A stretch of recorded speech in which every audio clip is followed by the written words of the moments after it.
Hello guys, in this tutorial you will learn how you can connect components in your canvases in the Obsidian Notes application, such as notes and cards and so on and so forth. So let us guide you through this. Head over to your vault in the Obsidian Notes application.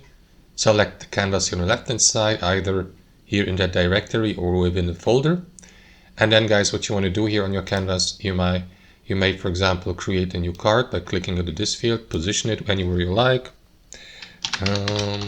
Example card for instance, and then you may insert also a note, left click into this button and position it on your canvas, and then select one of the notes from your directory here, from your vault. We go with this one.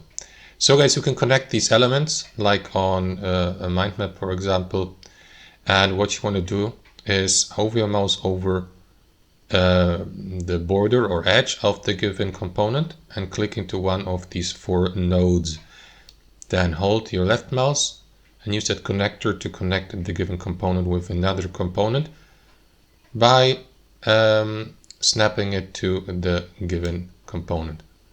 And you can repeat the same here. Let me connect these two here.